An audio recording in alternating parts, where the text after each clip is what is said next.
Welcome. Today we're talking with Matt Roe. He is the Chief Revenue Officer at Open Lending. Matt, welcome and thank you for joining us at today's Banker Digest. Yeah, thanks, Larry. Appreciate the opportunity to chat with you and your folks over there at Bankers Digest. Thank you. Great. All right. Well, let's get started. So, Matt, what are the current auto lending challenges for banks? That's a great question, Larry.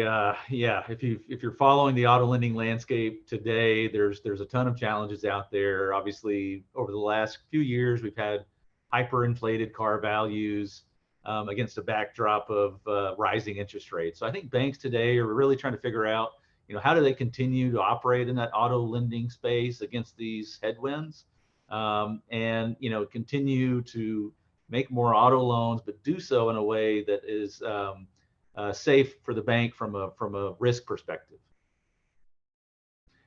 A lot of times, some of the banks are very prime, and we tend to focus more on some of our near and non-prime customers because we think that that's really where the banks have a good opportunity to grow their portfolio in sort of a down environment. Great. It's a good point there about the non-prime market. It's substantially larger than the prime market. So great opportunities. So, how does Open Lending's platform address these challenges for the banks? Well, at Open Lending, we over the last 20 years, we've been collecting loan performance data on that near and non-prime customer. And what we found is that there's ways to serve kind of this underserved consumer via a more sophisticated pricing model. So where I think a lot of banks tend to decline customers that are in that near and non-prime space because they just don't know how to price the loans appropriately.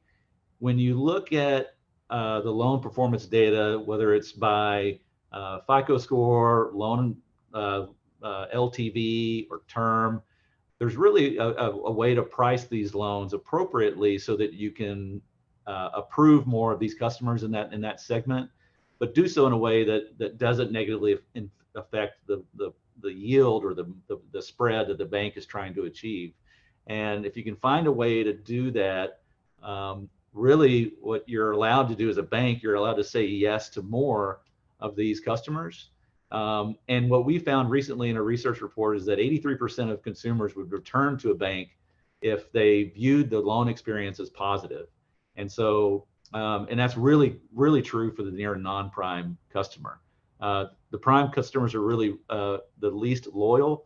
They're really rate shoppers, but those near and non-prime customers, if you find a way to say yes through a good risk-based pricing model, your chances of having more ancillary or resell opportunities is much greater. Great. Thanks, Matt. Really insightful that non-prime customer has a different loyalty profile. That's really helpful for a bank.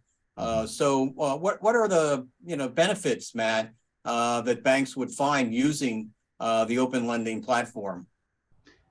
Yeah, so over the years, what we've really done from a value proposition for our banks is really allow them to expand their underwriting while managing risk. So we've created a product that allows those banks to say yes to more of those near and non-prime customers. And at the end of the day, add an insurance policy component to that loan, that if that loan does end up defaulting, then the bank is protected through a sort of a credit enhancement that we're adding to our program and to the bank's loan. So at the end of the day, they get to say yes to more of these customers that are coming in to their branches today and applying for a loan, and they're turning them down. So it allows some of that organic loan volume growth without increasing their risk to their bottom line. Great. Thank you, Matt. That's really great insights on the opportunities for banks to serve their customers, build loyalty, grow organically, et cetera. So thank you for spending time with today's Banker Digest. Your insights on the opportunities in the auto lending market are very encouraging. So again, thank you, Matt. Again, appreciate the opportunity to chat and look forward to more conversations down the road. In closing, thank you for joining today's Banker Digest. If you have additional questions for Matt, please see the link in his bio.